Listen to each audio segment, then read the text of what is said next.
So I started my photography career with just borrowing cameras.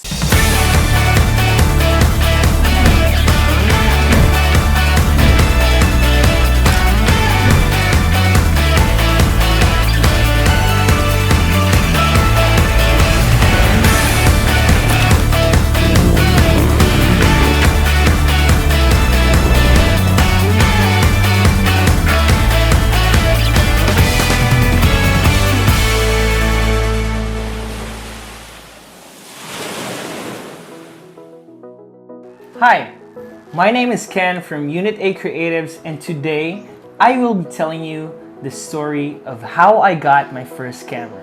In a previous video, I gave you a list of things to consider before buying a camera. We got that list based on our personal experiences, and now I will tell you mine. As a communication student, it was highly recommended for us to have our own camera for a specific subject. Back then, I did not have a camera. It wasn't that easy for me and for the entire family to actually purchase one. So I had to bear with what was available, which was borrowing. The major limitation about borrowing a camera is you'll never know what you'll get. You'll never know what's available. And you'll have to make do with what you have at that specific time. So I started my photography career with just borrowing cameras from friends, and yeah, I was already in the business before I got my own camera. So most of those projects were video works.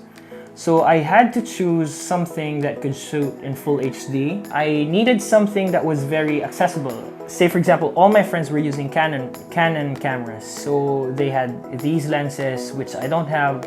So I knew back then that I had to stick with Canon. So I get access with all these lenses available from my friends.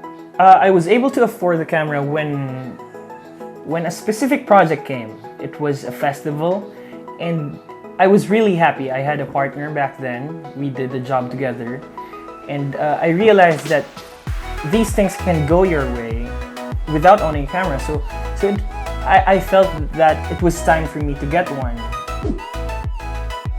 So considering the financial status and a startup business, I got a Canon 700D. That time it was the perfect thing for a beginner. It shot 1080p at 24 frames. So the Canon 700D that time cost me 24,000 pesos.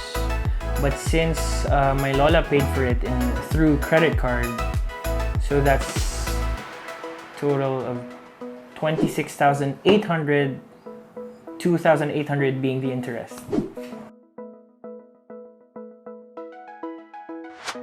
I'm supposed to pay the camera monthly for a whole year, which means I have to get a job or a project monthly because that was the only source of income I had. So it was a lot of pressure for me that I had to have a project every month. So being new in the business, there were times that I was 3 months delayed for my scheduled payment.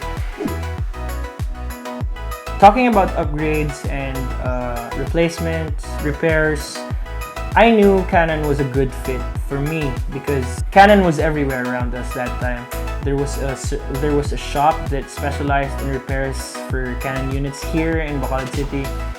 There were lenses available all over the mall. There was a camera shop available that sells all Canon lenses. So it was really accessible for me for upgrades. I had a few friends that were really into photography, and they were ahead of the game. They taught me, they mentored me, and of course I needed to ask them what kind of camera should I get. So they gave me a couple of lists. They also considered the price and my financial status, and I finally came up with a list of my own, and eventually ended up with a Canon 700D.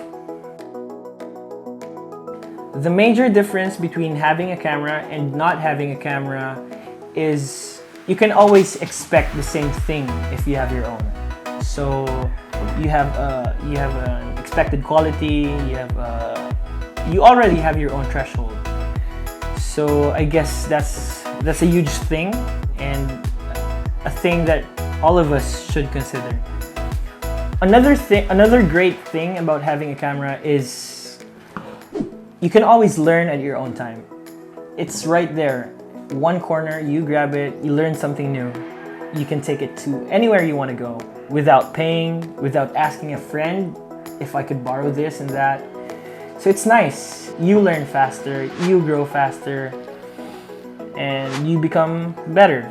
So the entire journey was a big up and down ride, mostly down, but you have to keep going. You have to be committed, you have to be confident, you have to be patient.